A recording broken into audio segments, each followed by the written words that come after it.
Allez, cette question à présent, faut-il ou pas vendre ces trois valeurs du CAC 40 qui ont gagné plus de 60% depuis le début de l'année? Bonjour Eric. Salut David. Eric Lewin, rédacteur en chef des publications Zagora. Il y en a trois, en fait, il y en a quatre, parce qu'il y en a deux qui sont un touche-touche serviette, mais bon, voilà.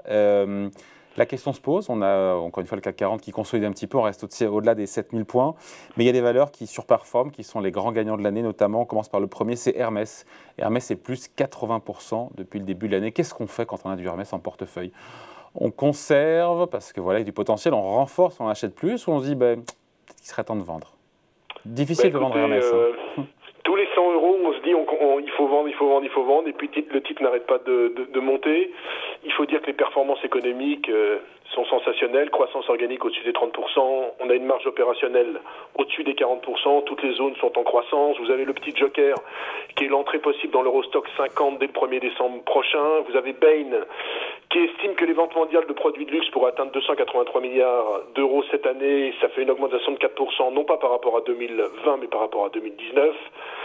Franchement, le principal métier d'Hermès, maroquinerie-sellerie, c'est 50% du chiffre d'affaires, plus 46% sur 9 mois. Très honnêtement, acheter Hermès au cours actuel, non, mais le vendre à découvert, un suicide. Et il faut conserver parce que la valeur a ce que l'on appelle du pricing power, c'est-à-dire que quoi qu'il arrive, ad vitam aeternam, les gens achètent de l'Hermès, même si la société décide d'augmenter ses prix. Donc moi, franchement, sur Hermès, ok, c'est cher, mais c'est quand même un dossier sensationnel. Je crois que ça vaut 160 milliards de capitalisation boursière. Surtout pas de vente à découvert, parce que là, l'effet peut être dévastateur. Pour ceux qui en ont, qui gagnent déjà beaucoup, il faut peut-être vendre la moitié. Pour ceux qui n'en ont pas, peut-être attendre une baisse de 10% si jamais elle arrive. Mais enfin, franchement, on dit ça, et franchement, elle arrive rarement.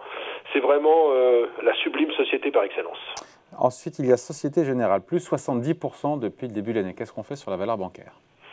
Bah écoutez, en fait, l'action n'avait rien fait les années précédentes. Là, ce qu'on voit, c'est que les résultats sont de mieux en mieux. On a eu, par exemple, sur le troisième trimestre, une hausse des revenus des activités de financement et d'investissement, une baisse des provisions, un doublement du bénéfice net qui est passé de 862 millions d'euros à 1,6 milliard. Ça a explosé le consensus.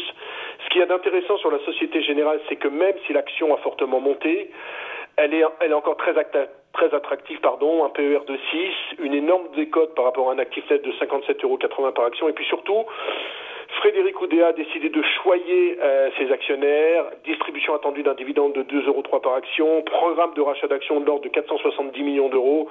Moi, je pense que si on pense comme moi et comme quasiment toute la planète financière que les taux d'intérêt vont remonter, eh bien, il faut avoir de la Société Générale. Je pense qu'il y a encore au moins 15 à 20% à gagner sur ce dossier. Je le répète, c'est pas très cher.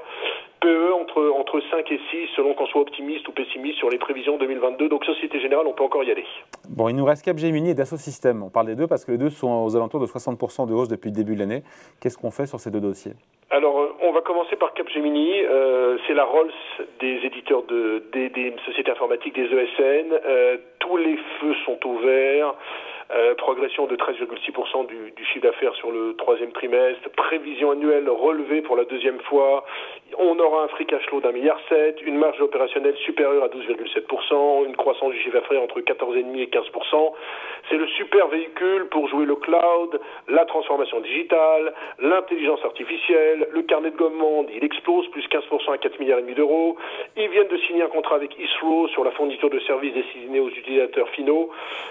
Maintenant, le petit X, c'est que ça vaut 22 fois les bénéfices. Alors vous allez me dire, oui, c'est cher, sauf que Accenture, c'est 27 ou 28 fois. Donc moi, je pense que sur Capgemini, c'est pas fini. On peut viser encore une hausse de 10%. Alors c'est vrai qu'en ce moment, avec la hausse des taux, notamment aux États-Unis, il y a eu un pain sur les valeurs tech et qu'on peut se dire que ça va venir sur Capgemini, peut-être que ça peut venir, mais moi je trouve que le dossier est quand même ultra solide à tous les points de vue. C'est une valeur incontournable pour jouer la digitalisation de l'économie mondiale qui n'en est qu'à ses Dis donc débuts. Eric, c'est un peu l'école des fans aujourd'hui, non? Il aime Non, tous les pourquoi? dossiers. Non, mais attendez, franchement, quand vous voyez les rentas, quand vous voyez des boîtes qui relèvent leurs prévisions 2 fois dans l'année, et moi, j'ai pas envie de vendre. Pourquoi voulez-vous? La problématique qu'on a sur les marchés financiers, c'est que parce qu'une boîte a perdu 60% depuis le début de l'année, il faut absolument l'acheter. Et puis parce qu'une boîte a gagné 70% depuis le début de l'année, il faut absolument la vendre. Vous voyez ce que je veux dire? C'est le raisonnement classique. Mais quand vous avez des fortes croissances, quand vous avez des fortes rentabilités, Ben, franchement, moi, j'irai pas contre le marché. Ça reste des super dossiers. Et on va finir, mon cher David, avec par la Rolls ou la Bentley, parce que je sais que vous préférez Bentley, de l'édition de logiciels avec Dassault Systèmes. Écoutez, en marge de la publication des résultats trimestriels, ils ont révisé à la hausse les objectifs annuels, croissance attendue du chiffre d'affaires entre 10 et 11%. Ils vont dégager cette année une rentabilité opérationnelle de 34 à 34,1%, c'est-à-dire qu'ils vont exploser les 32% de 2019. Ils ont plus d'1,2 milliard de trésorerie. Ils surfent sur toutes les tendances numériques de la société. Ils étaient absents du secteur de la santé d'Assault Systèmes. Ils ont acquis Medidata il y a 2 ans qui leur a ouvert les portes de ce secteur de la santé, encore très très en retard en termes de numérisation. Bon, je vais vous faire plaisir parce que vous avez envie que je sois un peu négatif. C'est vrai qu'à 50 fois les bénéfices, on peut peut-être attendre une petite consolidation avant de revenir sur Dassault Systèmes, parce que c'est vrai que le titre a explosé et qu'il est vraiment cher. Mais là encore, sur les 4 titres dont je vous ai parlé, interdiction de vendre à découvert. Franchement, ce sont des super valeurs et elles méritent sans vendre à découvert, le fait d'écréter un peu ces gains. Oui, on peut vendre la moitié, mais tout dépend à combien on est rentré. Mais écoutez, moi je pense que sur les marchés, si on doit faire peut-être quand même un bilan sur les marchés, parler des marchés, moi mon feeling quand même sur les marchés, c'est qu'avec la crise sanitaire qui repart en Europe, on a parlé abondamment de l'Autriche et de l'Allemagne, avec les tensions inflationnistes qui sont persistantes, on peut avoir quelques secousses sur les marchés d'ici la fin de l'année. C'est-à-dire que je pense que la hausse qu'on attend traditionnellement en fin d'année, l'habillage de bilan a déjà eu lieu. Et donc dans ces conditions, si vous voulez une réponse un peu à la normande, je pense qu'il ne serait pas illusoire de vendre 50% des 4 positions, à condition qu'on soit en nette plus-value depuis le début de l'année. Il faut savoir prendre ses bénéfices. Voilà, maintenant, pas plus, parce que si la baisse a lieu, on vaut quoi? On vaut 7000, 7020.